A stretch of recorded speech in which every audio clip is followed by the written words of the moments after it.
ಈ ಆತ್ಮೀಯ ಯಾತ್ರೆಯಲ್ಲಿ ನನಗೊಂದು ನಿರೀಕ್ಷೆ ಇದೆ. ವಾಕ್ಯ ಹೇಳಿದ ಹಾಗೆ ನಿನಗೊಂದು ಕಾಲ ಉಂಟು, ನಿನ್ನ ನಿರೀಕ್ಷೆ ನಿರರ್ಥಕವಾಗೋದಿಲ್ಲ.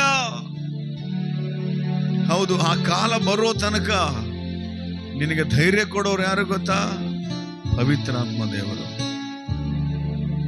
ಆ ಕಾಲವು ಬರುವ ತನಕ ನಿನ್ನ ನಿರೀಕ್ಷೆಯನ್ನ ಗಟ್ಟಿಯಾಗಿ ಹಿಡ್ಕೊಂಡು ಸಾಗಿಸುವವರು ಯಾರು ಗೊತ್ತಾ? ಪರಿಶುದ್ಧಾತ್ಮ ದೇವರು. ನೀನು ನಿರಾಶೆ ನಿಸ್ಪೃಹತೆಗಳಲ್ಲಿ ಸೋತು ಹೋಗಿ ಹಿಂದೆಜ್ಜೆ ಹಾಕುವಾಗೆಲ್ಲ ನಿನ್ನನ್ನು ಬೆನ್ನು ತಟ್ಟಿ ಮುಂದಕ್ಕೆ ತಳ್ಳುವವರು ಯಾರು ಗೊತ್ತಾ? ಪರಿಶುದ್ಧಾತ್ಮ ದೇವರು ಮಾತ್ರವೇ.